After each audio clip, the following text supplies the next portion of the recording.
The priest's voice echoed through the packed church as he asked the question that would normally seal my fate. "Do you, Margaret, take Mark to be your lawfully wedded husband?"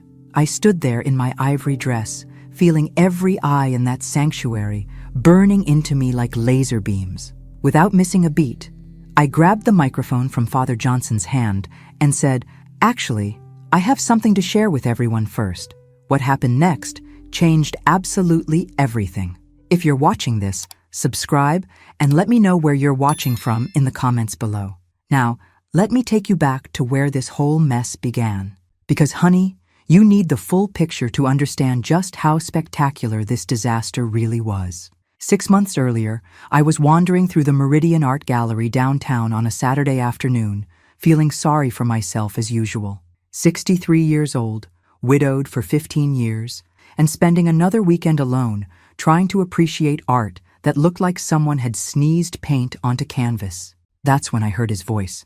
"Excuse me, but you have exquisite taste." I turned around to find this silver-haired man in an expensive suit, probably late 40s, with eyes the color of aged whiskey, distinguished, confident, the kind of man who belonged in galleries and fancy restaurants.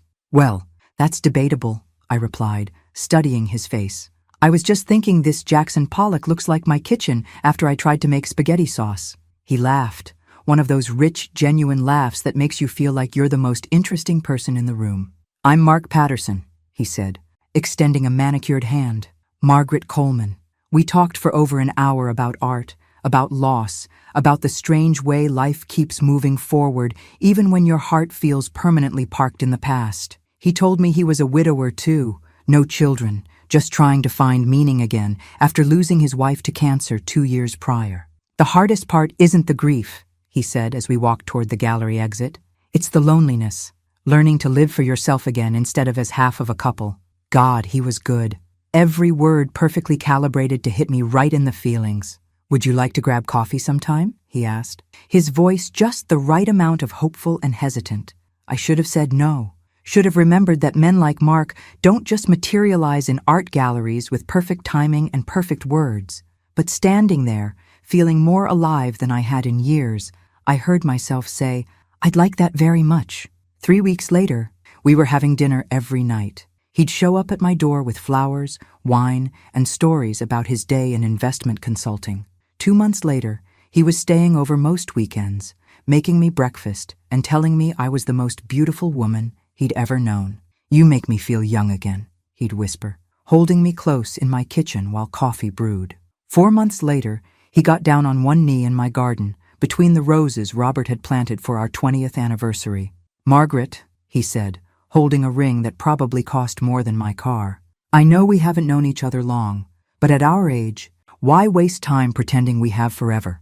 I want to spend whatever years I have left making you happy." The ring was perfect. The moment was perfect. He was perfect. And I said yes, because apparently even at 63, you can still be an absolute sucker for a beautiful fairy tale. "We should have a proper wedding," Mark insisted as he slipped the diamond onto my finger. "You deserve to be celebrated, to walk down that aisle like the queen you are." 6 months to plan the wedding of my dreams. 6 months of believing I'd found my second chance at happiness. If only I'd known that Prince Charming was actually the big bad wolf in a very expensive suit. But standing at that altar, finally knowing the truth about Mark Patterson, I realized something important. This story wasn't going to end with me being eaten alive. It was going to end with me being the one doing the hunting. The morning after Mark proposed, I called Daniel with the news. "You're getting married?" My son's voice shot up so high only dogs could hear it. "Mom, that's incredible. When do I get to meet him properly?" "This weekend. I'm cooking Sunday dinner for all of you." Saturday evening arrived with Mark bearing expensive wine and his most charming smile. Daniel and Lana showed up with flowers and barely contained curiosity about my mysterious new fiancé. I watched from the kitchen as Mark worked his magic on my family. He had this way of making everyone feel like they were the most important person in the room, a skill I was only beginning to appreciate. "So, Mark, what do you do?" Daniel asked, settling into the living room with his beer. "Investment consulting," Mark replied smoothly. "I help people like your mother manage their portfolios, protect their assets. The wealthy need guidance on how to make their money work for them." "Wealthy? Since when was I wealthy?" I had Robert's life insurance money and my teaching pension, but I wasn't exactly swimming in diamonds. That's perfect, Lana chimed in, leaning forward with interest. Margaret definitely needs someone looking out for her finances. There was something in the way she said it that made me grip my serving spoon a little tighter, like I was some helpless old woman who couldn't balance a checkbook. I've managed my money just fine for 15 years, I called from the kitchen. Of course you have, sweetheart, Mark replied. But wouldn't it be nice to have professional help? During dinner, I started noticing things, little things that probably meant nothing, but felt like everything. The way Lana kept glancing at Mark when she thought no one was looking. How Mark's hand lingered just a second too long when he passed her the salt. The way they both seemed to find each other amusing in a way that excluded the rest of us. So, when's the big day? Lana asked, cutting into her steak with more force than necessary. October 15th, I said. Nothing too elaborate. Nonsense, Mark interjected, reaching over to squeeze my hand. A woman like Margaret deserves the wedding of her dreams. Big church, beautiful reception, the works. Daniel raised his glass. To new beginnings and second chances. We all toasted, but I couldn't shake the feeling that something was slightly off-key about the whole evening. Maybe it was the way Mark kept checking his phone under the table, or how Lana seemed more interested in studying my fiancé than celebrating with me. After Daniel and Lana left, Mark helped me clean up. Your family is wonderful, he said, wrapping his arms around me from behind as I rinsed dishes. They are. Daniel's a good man, and Lana seems protective of him. She is, sometimes a little too protective, if you ask me. Nothing wrong with looking out for family. That night, Mark's phone buzzed constantly with text messages, one after another, like popcorn popping. Popular guy, I observed. Client emergency, he explained, silencing the phone. Some people get anxious about their portfolios after hours. On a Sunday night? Money never sleeps, darling. Over the next few weeks, I threw myself into wedding planning with an enthusiasm that surprised me. 300 guests, live band, flowers everywhere. Mark insisted on paying for most of it, which should have been romantic, but somehow made me uncomfortable. I can afford my own wedding, I told him one afternoon as we tasted cakes. I know you can, sweetheart, but I want to do this for you. Let me spoil you the way you deserve. Meanwhile, Lana started showing up at my house more often, always with some excuse, helping with wedding plans, bringing me magazines, checking if I needed anything.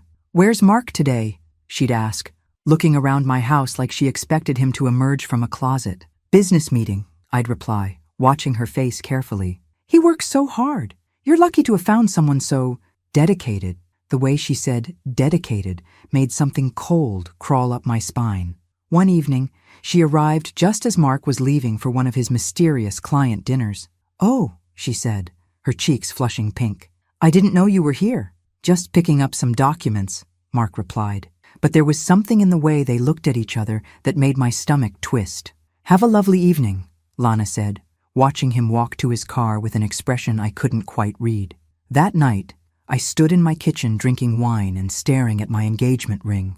The diamond caught the overhead light, throwing tiny rainbows across the white cabinets, and all I could think was how something so beautiful shouldn't feel so complicated. But love was supposed to be complicated at my age, right? Second chances don't come with instruction manuals. I was probably just overthinking everything. Wedding stress, they called it. Perfectly normal for a woman planning her second marriage at 63. At least, that's what I kept telling myself.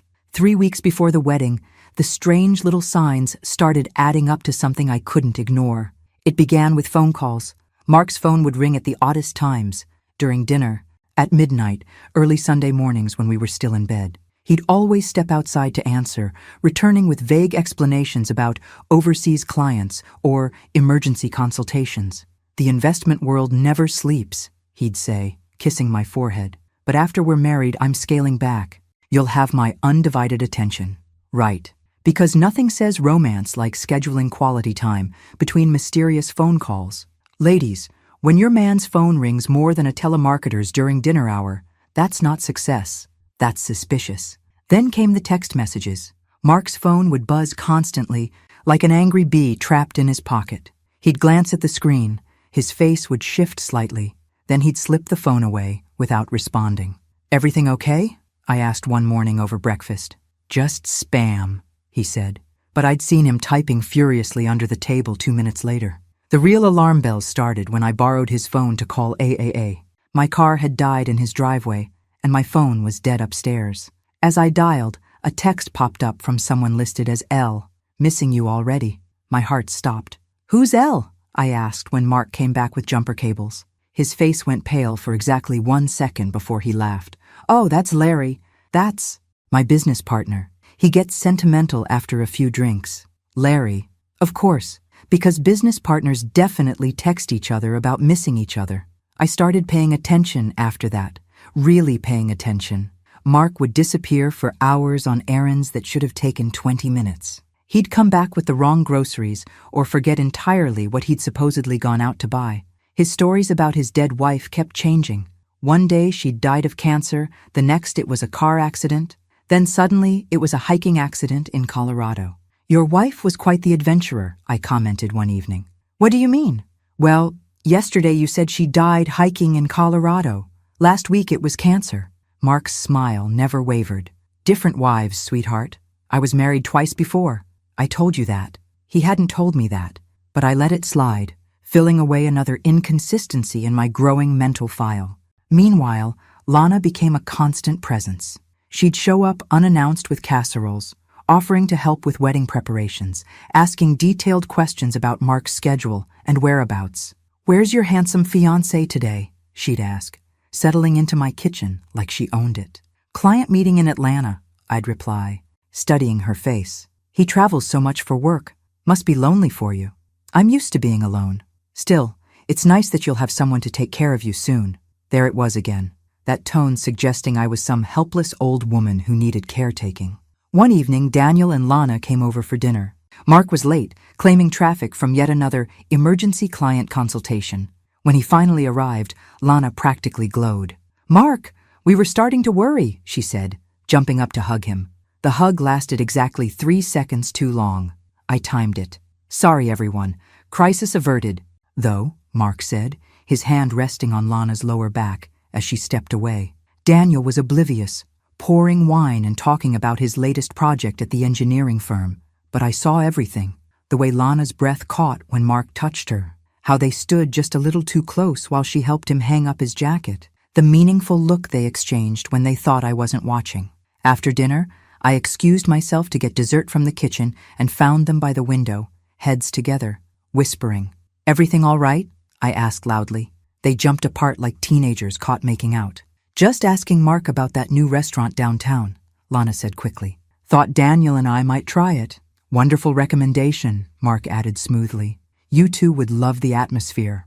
That night, after everyone left and Mark went home, I sat in my kitchen with a glass of wine, staring at my engagement ring and trying to convince myself I was imagining things. But the next morning, I found a conversation on Mark's phone that he'd forgotten to delete. Just a fragment before he came out of the shower, and I had to pretend I'd been looking for my reading glasses. Can't wait much longer, was all I caught before the screen locked. I deleted his browser history that showed he'd been looking at flights to Costa Rica, and I found a receipt in his jacket pocket for lunch at the Marriott downtown.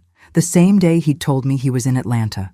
3 days later, I got a text from an unknown number. Ask him about Tampa. I stared at that message for 10 minutes before deleting it. But that evening, when Mark kissed me goodnight and told me how much he loved me, all I could think about was Tampa, Costa Rica, and Larry, who missed him already. The wedding was in 2.5 weeks, and I was starting to think I didn't know my fiancé at all. 2 weeks before my wedding, I did something I never thought I'd do. I hired a private investigator. Well, technically, I did my own investigating first. At 2 a.m., sitting in my kitchen with coffee and my laptop, I started digging into Mark Patterson's background with the determination of a woman who'd rather know the ugly truth than live a beautiful lie. Mark Patterson was surprisingly difficult to find online. No Facebook profile, no LinkedIn, no professional website for his investment consulting business.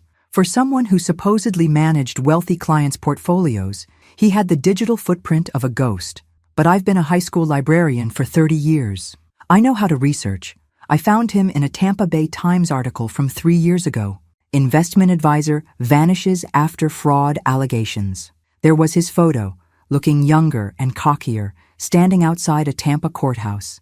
The article detailed how Mark Patterson had allegedly defrauded several elderly clients of their retirement savings before disappearing when authorities began investigating. My coffee went cold as I read about widows losing their life savings, forged documents, and phantom investment accounts that existed only on paper. Son of a bitch, I whispered to my empty kitchen. And here I thought finding a charming, available man at my age was a miracle. Turns out it was, just not the good kind of miracle. More like the congratulations, you've won the predator lottery kind. I kept digging. Court records showed a pattern spanning multiple states, marriage licenses in Florida, Georgia, and South Carolina, all to women over 60. Divorce filings that mentioned irreconcilable differences and financial disputes. A bankruptcy filing under the name Martin Pierce. A restraining order from someone named Patricia Palmer. By sunrise, I had printed everything.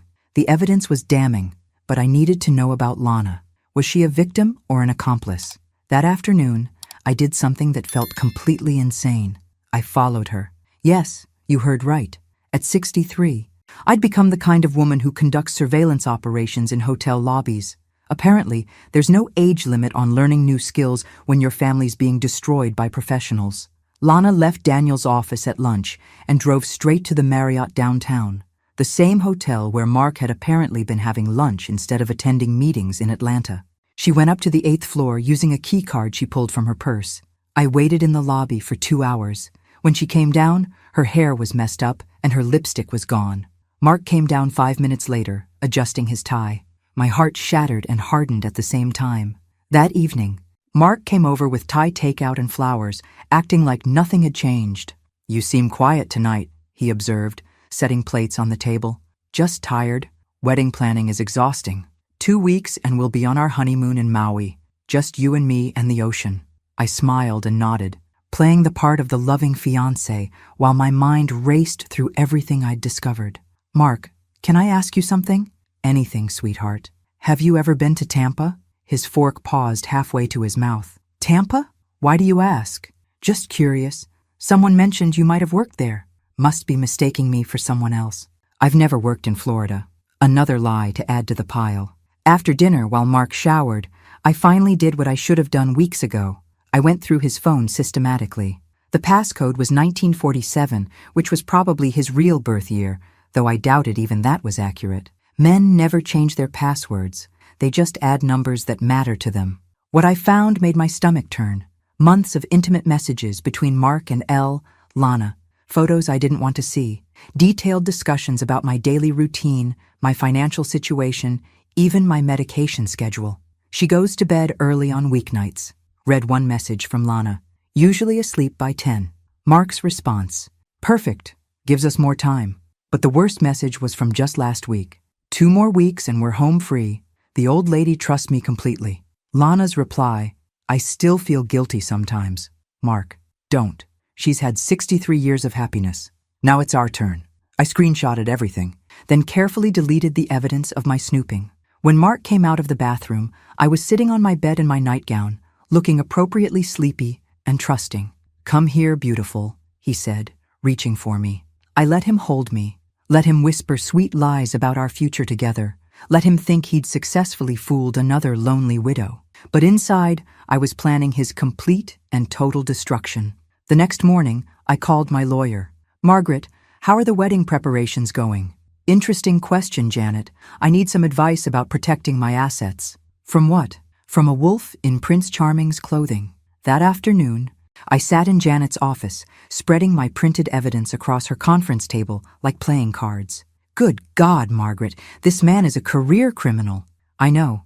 The question is, what do I do about it?" "Call off the wedding, report him to the police, protect yourself. Or," Janet studied my face carefully, "you have something else in mind. I want to make sure he never does this to another woman, and I want everyone who's been lying to me to face the consequences of their choices." "What are you thinking?" "I'm thinking that Mark Patterson expects a wedding in 12 days, and he's going to get exactly what he deserves." The wedding invitations had already gone out. 300 guests expecting to witness a beautiful late-in-life love story. They were going to get a story, all right, just not the one they came for. 11 days before my wedding, I made a decision that would have shocked my younger self. I was going to let Mark Patterson walk into his own trap. I woke up that morning with crystal clear purpose. Mark had already left for another one of his mysterious client meetings, leaving behind designer cologne and the lingering scent of deception. But I wasn't going to expose him yet. Not when I could wait and do maximum damage in front of maximum witnesses. I called Janet, my lawyer, first thing.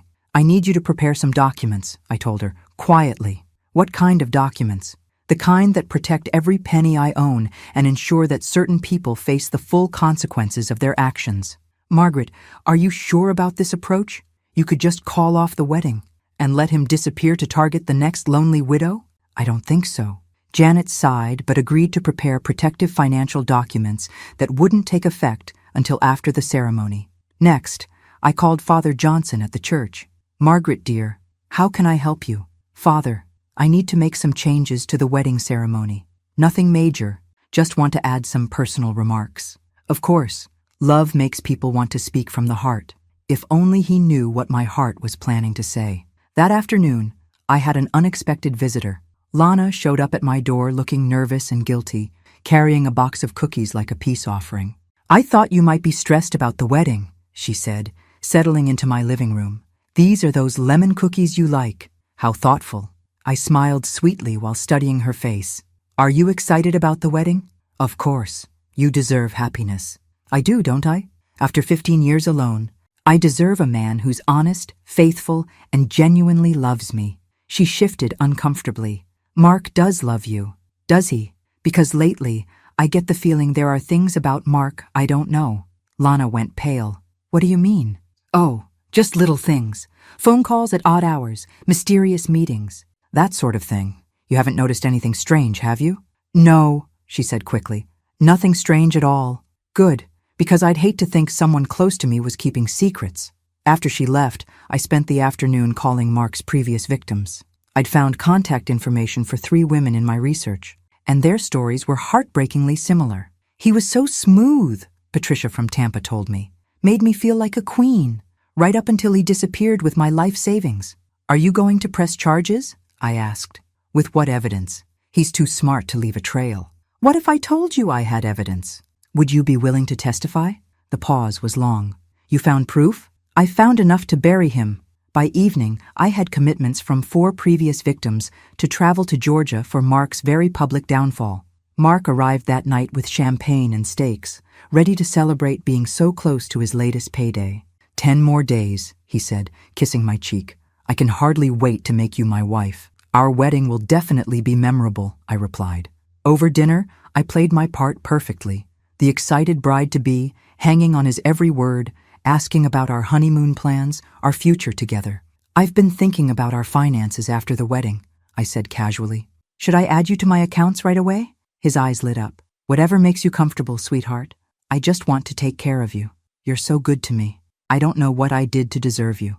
You're special, Margaret. One of a kind. The irony was lost on him, but I savored every bit of it. After dinner, we sat on my porch swing watching the sunset. Mark had his arm around me, playing the devoted fiancé, while probably calculating how much money he'd have access to in 10 days. I love you, he murmured into my hair. I love you too, I replied, thinking about the screenshots on my phone and the witnesses flying in from 3 states. That night, after Mark went home, I stood in my bathroom mirror and practiced my wedding day speech. The words that would expose him, reveal Lana's betrayal, and free me from this elaborate charade. 10 more days of pretending, 10 more days of letting him think he'd won. But on day 11, standing at that altar in front of 300 witnesses, I was going to give Mark Patterson and Lana Thompson the performance of their lifetimes. I tried on my wedding dress one more time, admiring how the ivory silk caught the light. Money well spent for what was going to be the most costly lesson Mark Patterson ever received. He thought he was marrying a naive widow with more money than sense. Instead, he was about to marry his own destruction, and I couldn't wait to see his face when he realized the difference. The next morning, I got a text from an unknown number. He's planning to access your accounts during the honeymoon. Be careful. I smiled and typed back, thank you, but I'm way ahead of him. 10 more days. I could hardly wait. The morning of my wedding, I woke up before dawn with a strange sense of calm. Today was the day Mark Patterson would learn that not every widow makes an easy target. I was in my robe having coffee when my phone buzzed with a text from Mark. Can't sleep. Too excited to marry you today. See you at the altar, my love. See you there. I typed back, then immediately deleted the message thread. My hairdresser arrived at 8, chattering excitedly about what a beautiful day it was for a wedding. If only she knew what kind of beautiful day I had planned. You look radiant, she gushed as she pinned my hair into an elegant updo. Absolutely glowing. I feel energized, I replied, which was the understatement of the century. At 10 a.m., while she worked on my makeup, Mark called. Good morning, bride-to-be. How are you feeling? Perfect. How about you? Like the luckiest man alive. I'll see you at the church. Mark? Yes. Sweetheart?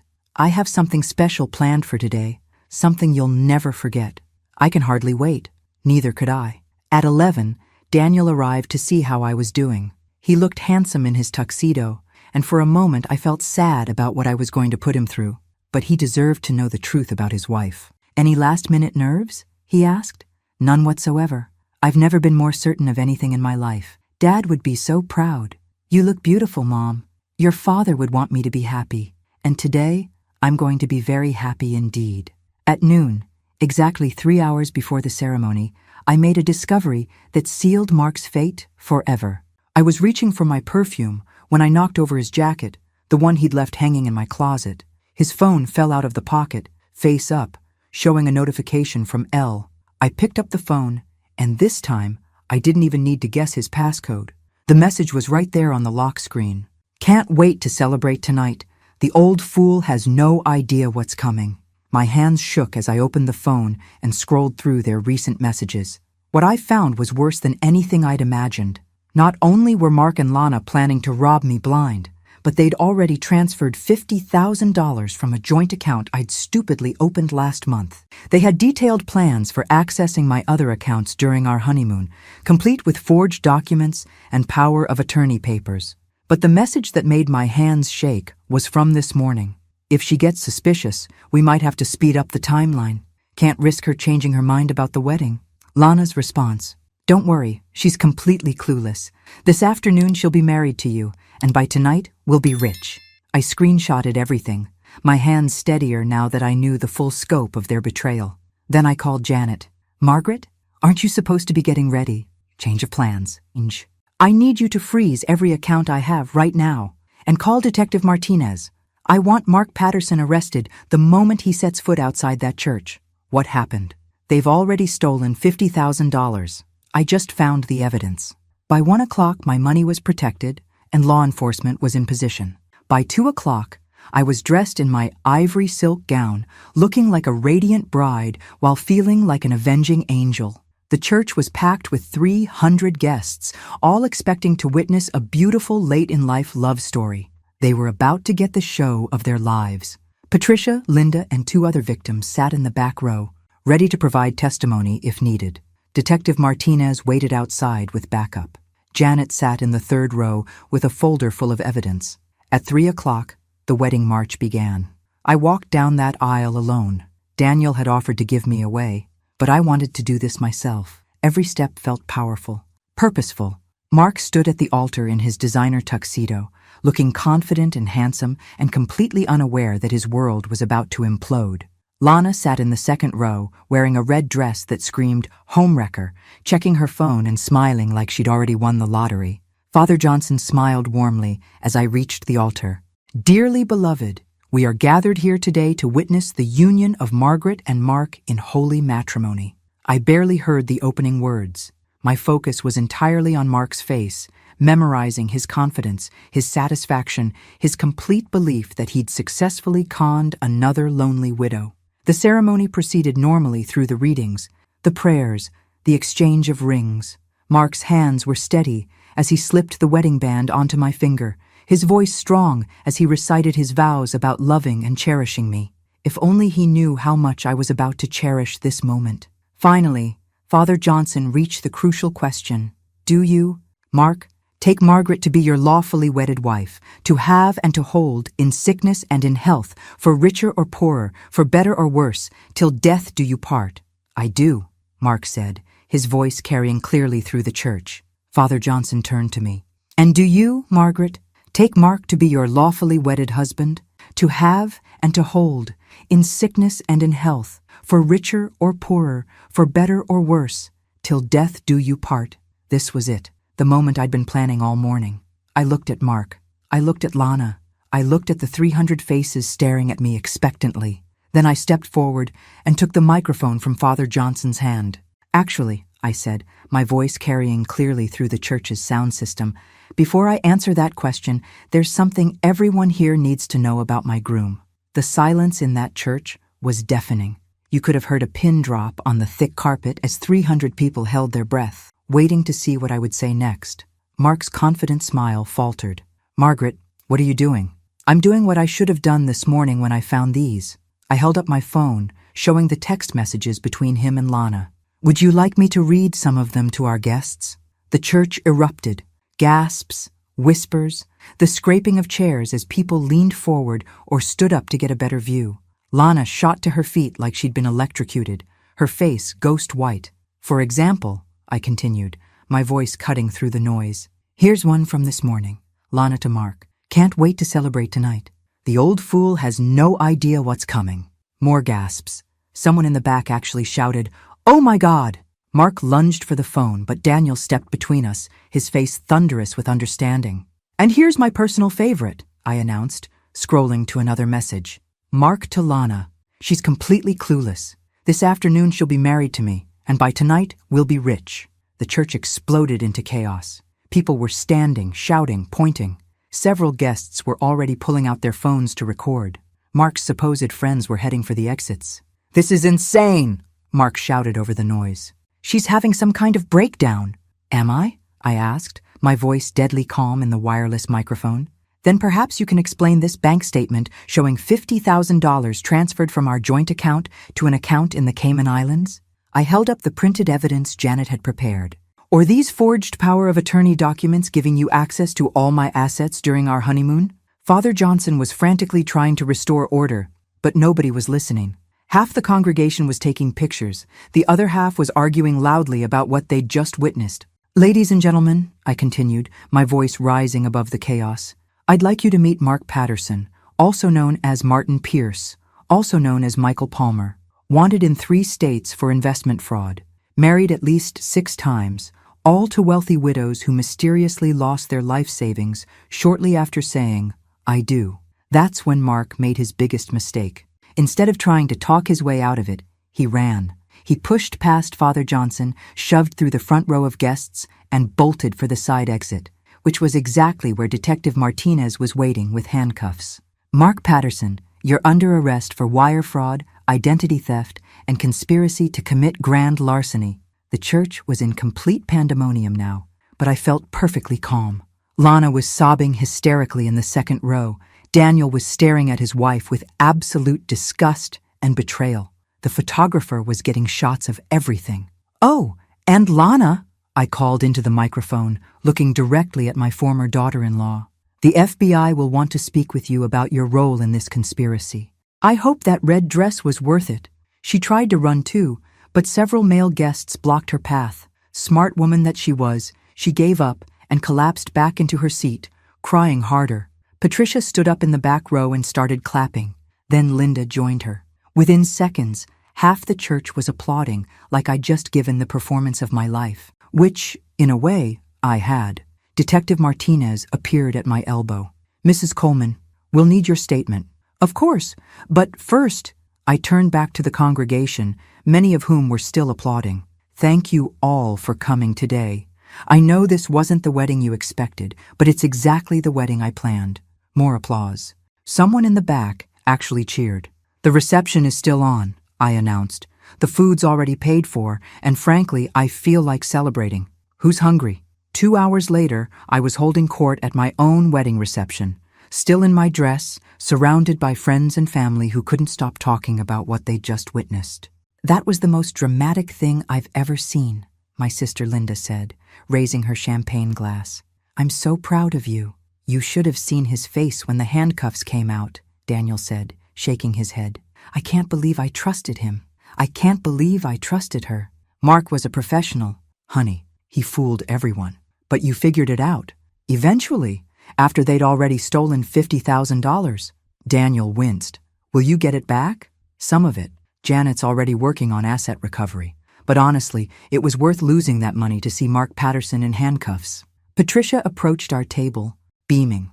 Margaret, that was the most satisfying thing I've ever witnessed. Thank you for giving him exactly what he deserved. Thank you for flying up here to support me. Having his previous victims in the audience made it even sweeter. What happens now? Now Mark goes to federal prison for a very long time. Lana faces conspiracy charges. And I start the next chapter of my life as a woman who knows exactly what she's capable of. That evening, after everyone went home, I sat in my kitchen still wearing my wedding dress, drinking wine, and scrolling through the dozens of messages on my phone. News of my altar revelation was already spreading on social media. Wedding day revenge was trending, but the message that mattered most was from Daniel. I'm sorry, Mom. Sorry I didn't see what was happening. Sorry I brought her into our family. And sorry you had to handle this alone. I typed back, I wasn't alone. I had 300 witnesses and the best son in the world backing me up. The next morning brought calls from reporters, FBI agents, and women across the country who'd seen my story online and wanted to share their own experiences with romance scammers. Mark Patterson had given me something valuable, even though he'd never intended to. Proof that I was stronger, smarter, and more dangerous than anyone, including myself, had ever imagined. And that knowledge was worth way more than $50,000. The morning after my spectacular wedding day meltdown, I woke up in my own bed, still slightly hungover from champagne and righteousness, to find my phone buzzing with notifications. Apparently, someone had posted video of my altar revelation online, and it was going viral. Wedding Day Revenge had over 50,000 shares. My righteous takedown of Mark Patterson was being hailed as everything from empowering to savage to the revenge fantasy every woman needs to see. But the real calls started around 8 a.m. Mrs. Coleman, this is Agent Rodriguez with the FBI. We need to discuss Mr. Patterson's broader criminal enterprise. Broader criminal enterprise. That sounded ominous. How much broader are we talking? We've identified at least 12 other victims across 6 states, possibly more. Your evidence has been crucial in connecting multiple cases. What about Lana? She's cooperating fully, providing details about recruitment methods, target identification, financial transfers. Seems she wants to minimize her own charges. Of course she did. Lana always was smarter than she pretended to be. That afternoon, I had an unexpected visitor. Mark's previous victim, Patricia from Tampa, was standing on my doorstep with a bottle of wine and a huge smile. I had to come thank you in person, she said, settling into my living room. What you did yesterday was every victim's dream come true. How did you hear about it so fast? Honey, your wedding day takedown is all over Facebook. My sister in Oregon sent me the video this morning. We spent the afternoon comparing notes about Mark's methods. Patricia had lost her entire retirement account to his investment opportunities, then spent 3 years thinking she was too stupid and too ashamed to report it. I kept telling myself it was my fault for trusting him, she said, for being so desperate for companionship that I ignored the red flags. That's what predators count on, our shame and silence. But you didn't stay silent. Hell no. I got loud, and I'm planning to get louder. That evening, Daniel came by looking haggard and confused. Lana had been arrested that morning and was sitting in county jail waiting for a bail hearing. I keep thinking I should feel something, he said, slumping into my kitchen chair. Anger, sadness, betrayal. But mostly I just feel empty. That's normal, sweetie. Your whole world just got turned upside down. I trusted her. We've been married for 8 years, and I had no idea she was capable of something like this. Lana was manipulated too, in her own way. Mark knew exactly how to exploit her weaknesses. Are you defending her?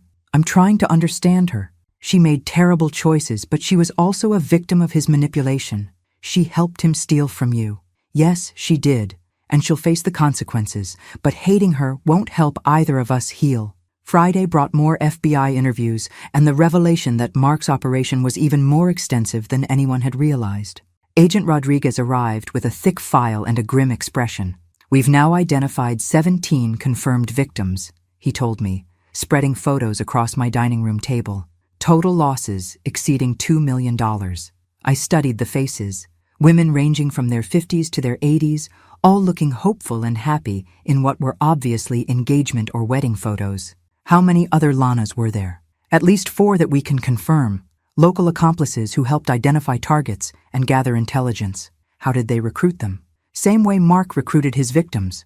Charm, manipulation, promises of a better life. These women weren't criminal masterminds. They were lonely, financially struggling, and vulnerable to someone who made them feel special. That evening, I got a call that changed everything. Mrs. Coleman, this is Sarah Mitchell from the Phoenix Journal. I'd like to write a story about romance scams, using your case as the centerpiece. Would you be interested? What kind of story? Educational, helping other women recognize the warning signs and protect themselves. Your courage in exposing Mark could save other potential victims. When do we start? The interview took place over 3 days, during which Sarah asked tough questions about my judgment, my loneliness, my desperation for companionship. I answered honestly, even when it hurt my pride. What would you say to other women who might be targeted? Sarah asked. Trust your instincts. If something feels wrong, it probably is. And remember, men who genuinely love you don't need access to your bank accounts to prove it. Any regrets about how you handled the situation? Only that I didn't figure it out sooner, and that I put my family through such a public humiliation. But you stopped him from hurting other women. That's what I keep telling myself at 3 a.m. when I can't sleep. The story ran the following Sunday, front page above the fold. Local widow exposes romance scam network. Within hours, my phone was ringing with calls from women across the country sharing similar stories. Mrs. Coleman, I think the same thing happened to me in Charleston. I lost everything to someone just like Mark. Can you help me? I'm currently dating someone who fits your description. What should I do? By the end of the week, I'd spoken with 37 women in 15 states. Some had been victimized. Others had escaped before losing money. All had stories of manipulation and betrayal that sounded heartbreakingly familiar. That's when I realized Mark Patterson had given me something I'd never expected, a purpose bigger than my own hurt feelings. Saturday morning, I called Patricia in Tampa. How would you feel about starting a support group for romance scam victims? For any woman who's been targeted by predators. Educational meetings, resource sharing, advocacy work. I'm in. When do we start? How about next weekend? My living room, coffee, and righteous anger. What should we call ourselves? I thought about it for exactly 2 seconds. The Widow Warriors. Perfect. How many women do you think will come? As many as need to know they're not alone anymore. By Sunday evening, I had 12 confirmed attendees for our first meeting. Women who'd lost money, women who'd escaped in time, women who wanted to make sure it never happened to anyone else. Mark Patterson had tried to destroy me, but instead, he'd created his worst nightmare, a victim who refused to stay quiet, stay ashamed, or stay down, and I was just getting started. 2 weeks after my altar revelation, Mark Patterson tried to fight back. I was having coffee with Patricia, planning our first Widow Warriors meeting, when my phone rang with a call from an unknown number. Margaret Coleman? Yes, this is David Brennan, attorney for Mark Patterson. My client would like to propose a settlement. I laughed so hard I nearly spit coffee across my kitchen table. A settlement for what? Your public statements have severely damaged Mr. Patterson's reputation and may have prejudiced potential jurors. We're prepared to offer compensation in exchange for a public retraction. Mr. Brennan, your client is a convicted felon who stole $50,000 from me. What exactly would I be retracting? The allegations of fraud are unproven. Mr. Patterson maintains his innocence. Then he can maintain it from federal prison. I hung up, but the call bothered me more than I wanted to admit. Mark was still trying to manipulate the situation, still believing he could charm or threaten his way out of consequences. That afternoon brought worse news. Agent Rodriguez called with an update on the federal case. Mark's lawyer is pushing for a plea deal, claims he can provide information about other romance scam networks in exchange for reduced charges. What kind of deal? 10 years instead of life. Eligible for parole in 7. Absolutely not. Mrs. Coleman, I understand your feelings, but if his information helps us catch other predators, then find another way. Mark Patterson destroyed 17 women's lives. He doesn't get to negotiate his way out of paying for it. That evening, Mark's direct assault began. Someone had posted my personal information online, my address, phone number, even my teaching history. The harassment started immediately. phone calls at all hours, fake food deliveries, strangers showing up at my door claiming to be journalists. Daniel came over after the third pizza delivery I hadn't ordered. "Mom, this is getting scary. Maybe you should stay somewhere else for a while. I'm not being driven out of my own home by a criminal in jail and his pathetic supporters. But what if someone dangerous shows up? Then I'll handle it the same way I handled Mark, by being smarter, stronger, and more prepared than they expect." Friday brought the most disturbing development yet. Lana, who'd been out on bail, showed up at my door looking desperate and hollow-eyed. "Margaret, please, I need to talk to you." Against my better judgment, I let her in. "I'm sorry," she said, collapsing into my living room chair. "I'm so sorry for everything. I never meant for it to go that far." "How far did you mean for it to go?" "I don't know. Mark said you were lonely, and he was keeping you company. He said wealthy widows needed someone to look out for them. And you believed him?" I wanted to believe him. He made me feel special, important, like I mattered. I studied her face, looking for signs of deception, but saw only exhaustion and regret. "Lana, you're 20 years younger than me and married to my son. If you believed Mark chose you for your sparkling personality instead of your access to our family, you're even more naive than I was. I know that now." "Do you? Because the FBI says you helped him identify other targets. That sounds less like being deceived and more like being an active participant." She started crying. "I didn't know he was married to other women. I thought I was special." "You thought wrong. Mark Patterson doesn't love anyone except money. You were a tool to him, nothing more. What's going to happen to me? That depends on how much you help the FBI catch other predators in his network. I've told them everything I know. Then you'll probably get a few years in minimum security instead of decades in federal prison. Count yourself lucky." After she left, I sat in my kitchen feeling oddly sad. Lana had made terrible choices, but she'd also been victimized by Mark's manipulation. The difference between us was that I'd figured out his game in time to fight back. Saturday brought the first Widow Warriors meeting. 12 women gathered in my living room, ranging in age from 52 to 78. Some had lost money to romance scams, others had escaped before being defrauded. All had stories of manipulation and betrayal. "The goal isn't revenge," I explained, opening the meeting. "It's prevention and support. We're going to make sure no other woman goes through what we experienced." "How do we do that?" asked Dorothy, a 70-year-old from Birmingham who'd lost her husband's military pension to a scammer. "Education, advocacy, and making noise. We're going to teach women to recognize the warning signs, trust their instincts, and never suffer in silence." Patricia had prepared a presentation about common scam tactics. Dorothy shared resources for financial protection. Linda from Jacksonville discussed legal options for victims. By the end of the evening, we had plans for community presentations, social media campaigns, and partnerships with local law enforcement agencies. "One more thing," I announced as the meeting wrapped up. "A journalist wants to write a book about romance scams using our stories. Everyone interested in participating?" Every hand went up. Sunday morning brought a call that made everything worthwhile. "Mrs. Coleman, this is Amanda from Seattle. I saw your story online. I think I'm being targeted by someone like Mark, and I want to know what to do." I grabbed a pen and notepad. "Tell me everything." Amanda's story was familiar. A charming man who'd appeared shortly after her husband's death, moving fast toward marriage and asking questions about her finances. "What should I do?" she asked. "First, trust your instincts. If something feels wrong, it probably is. Second, do a background check. Real name, criminal history, financial records. Third, never give anyone access to your money until they've proven themselves over time." "How much time?" "Years, not months. Love can wait. Your financial security can't be replaced." After I hung up, Patricia called with news. "I just got off the phone with a woman in Denver. She's been dating someone who matches Mark's description perfectly, even down to the dead wife story." "Same network?" "Has to be. I gave her your number." By noon, I'd received calls from 6 more women across 4 states, all reporting suspicious behavior from men who fit the romance scammer profile. The Widow Warriors weren't just supporting victims anymore. We were actively preventing new ones.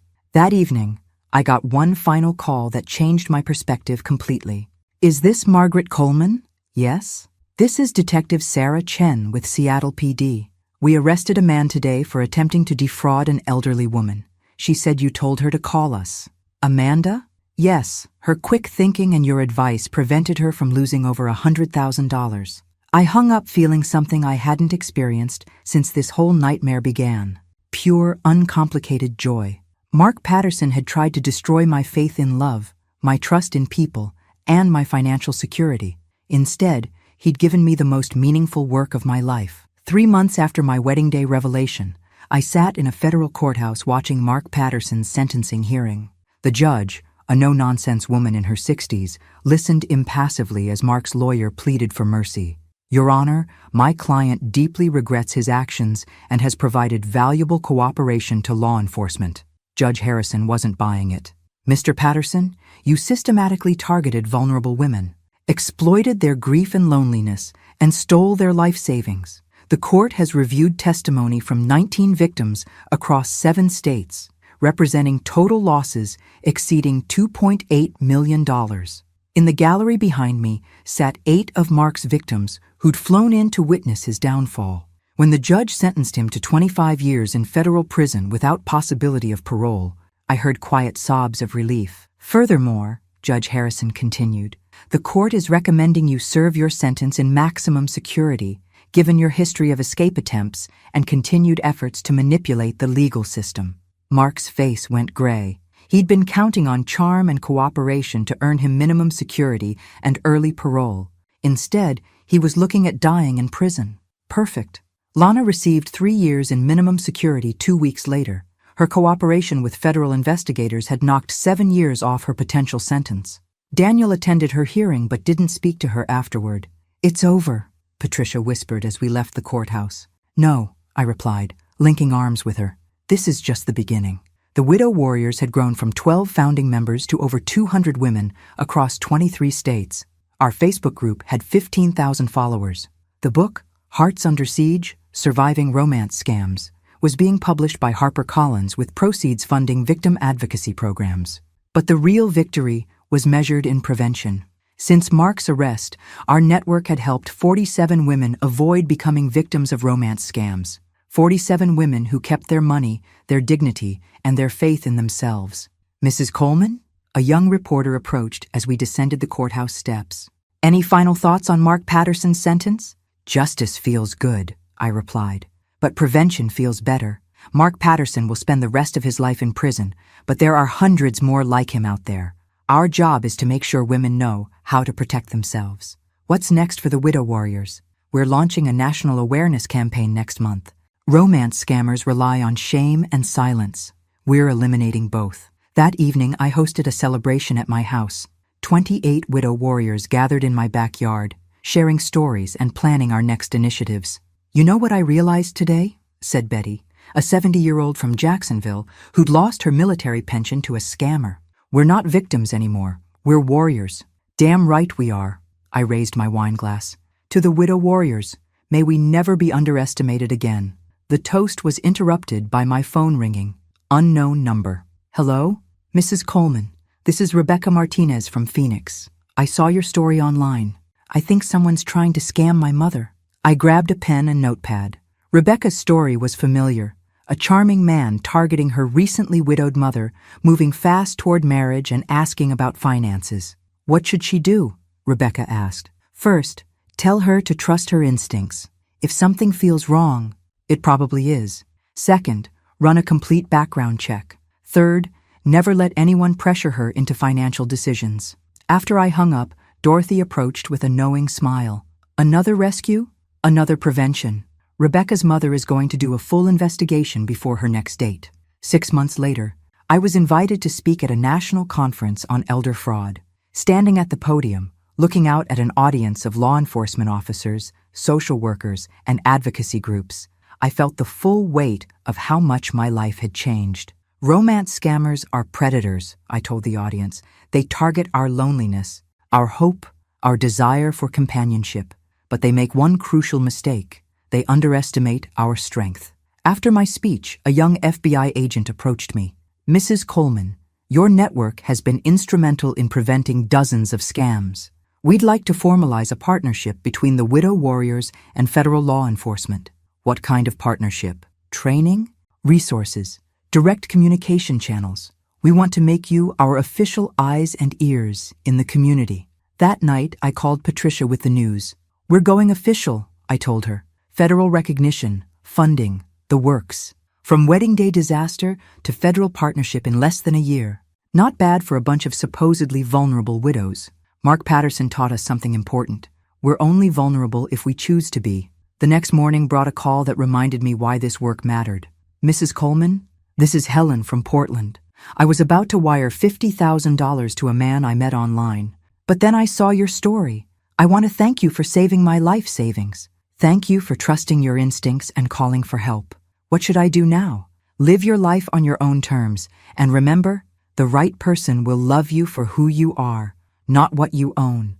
As I hung up, I thought about Robert, my first husband. He'd been a good man who'd loved me genuinely, without agenda or manipulation. Mark's betrayal had made me question everything about love and trust. But the widow warriors had taught me something important.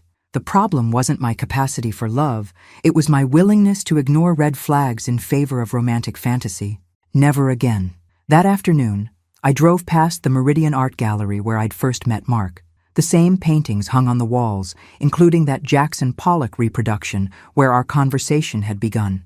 A silver-haired gentleman was studying the painting, probably in his early 70s, well-dressed and distinguished. He turned as I approached.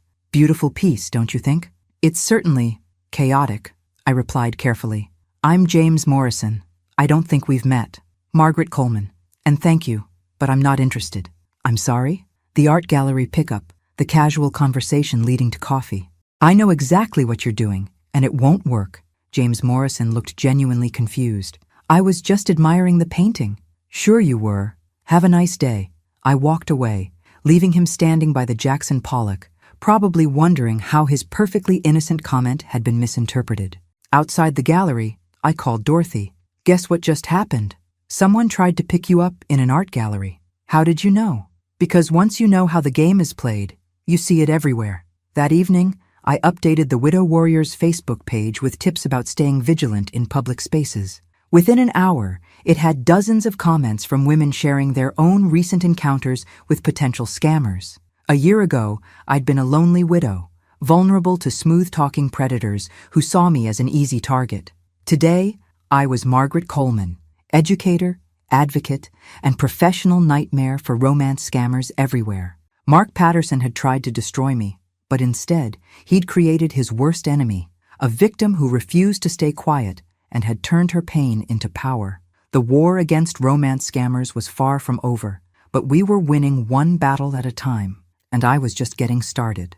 2 years after my spectacular wedding day meltdown, I stood in front of cameras at the FBI's Atlanta field office, announcing the arrest of a 7-person romance scam network that had stolen over $5 million from elderly victims across 12 states. The investigation began with information provided by the Widow Warriors Support Network, Agent Rodriguez explained to the reporters. Their vigilance and cooperation have been instrumental in protecting vulnerable adults from financial predators. In the 2 years since Mark's arrest, our little support group had evolved into a national organization with over 3,000 members. We'd helped prevent 247 confirmed romance scams, recovered $1.8 million for victims, and worked with law enforcement to prosecute dozens of criminals. But the real victory was personal. I'd transformed from a heartbroken widow into someone I actually liked and respected.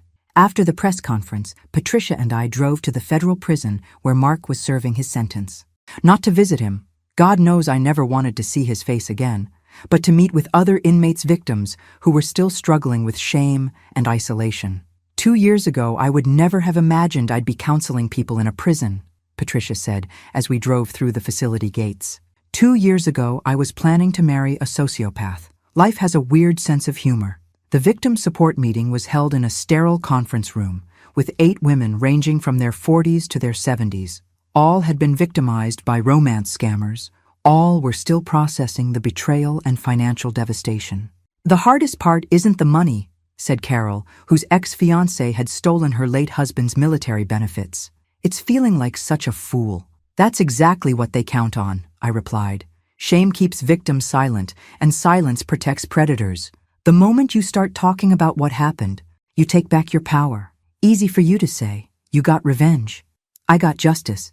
But more importantly, I got purpose. My humiliation became my weapon. After the meeting, Patricia and I stopped for coffee. Do you ever wonder what would have happened if you'd just called off the wedding quietly? She asked. All the time. Mark would have disappeared, found another victim, and we'd never have connected all his previous crimes. Sometimes the dramatic choice is the right choice. Any regrets? Only that I didn't trust my instincts sooner. But I've learned that mistakes become wisdom if you're brave enough to share them. That evening, I attended Daniel's engagement party. He'd met Sarah, a nurse practitioner, 6 months earlier, and they were planning a small wedding next spring. She's nothing like Lana, Daniel told me, watching Sarah laugh with my sister across the room. Good. Lana was wrong for you in ways that had nothing to do with Mark. Do you think I can trust my judgment anymore? Your judgment was fine. You trusted your wife, which is what husbands should do.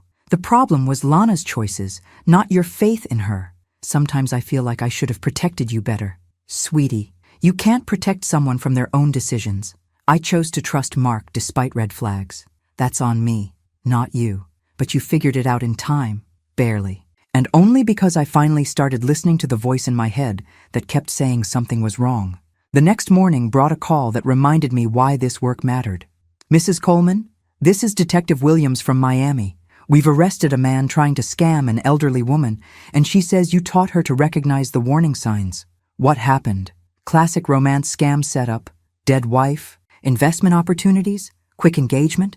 But when he started asking about her finances, she remembered your advice and called us instead. How much did she save? $200,000, her entire retirement fund.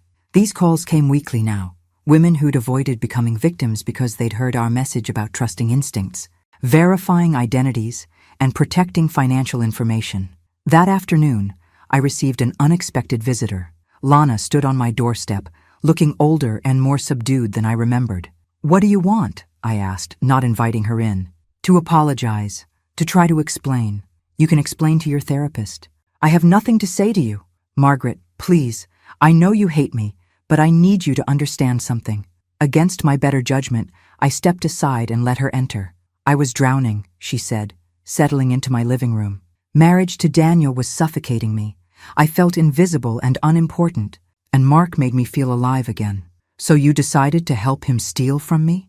I never intended for it to go that far. He said you had more money than you could ever spend, that you'd never even notice.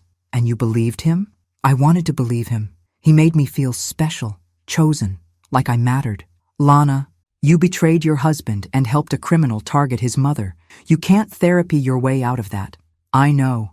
I've lost everything. My marriage, my reputation, my freedom. I deserved all of it. Yes, you did.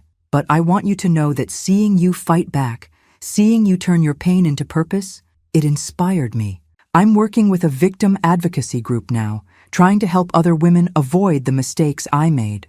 I studied her face, looking for signs of manipulation, but saw only exhaustion and genuine remorse. That's good, Lana.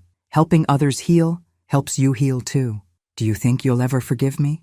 I've already forgiven you. Not for your sake, but for mine. Carrying anger around is exhausting. What about Daniel? That's between you and him. But if you're hoping for reconciliation, you're going to be disappointed. After she left, I sat in my garden thinking about forgiveness, redemption, and second chances. Mark was unforgivable because he'd never shown genuine remorse. Lana was pathetic, but redeemable because she was finally taking responsibility for her choices. That evening, I updated my journal, a practice I'd started after Mark's arrest to process everything that had happened. Year 2, postmark. Still single by choice, still angry about the $50,000 he stole, still proud of the strength I discovered. The widow warriors have become my chosen family, and helping other women has become my calling. I've learned that being alone doesn't mean being lonely, and that the right person will enhance your life rather than trying to control it. My phone buzzed with a text from Dorothy. Saw the news about the Miami arrest. Another win for the good guys. I smiled and typed back. Another reminder that knowledge is power, and sharing knowledge is a superpower. 3 years ago, I'd been a naive widow, vulnerable to predators who saw loneliness as opportunity. Today, I was Margaret Coleman, survivor, advocate, and professional pain in the ass to romance scammers everywhere. Mark Patterson had tried to destroy my faith in love and trust, but instead, he'd taught me something infinitely more valuable: the difference between being loved and being targeted. I was finally ready for love again, the real kind, with someone who chose me for who I am rather than what I own. And if that person never appeared, well, I'd learned that a life built on purpose and surrounded by chosen family was pretty damn good too. The war against romance scammers would continue, and I'd be on the front lines, making sure no other woman faced Mark's manipulation alone. Some fairy tales end with happily ever after. Mine ended with, and she lived powerfully ever after, protecting others from wolves in Prince Charming clothing. That was a much better ending anyway. Thanks for listening. Don't forget to subscribe and feel free to share your story in the comments. Your voice matters.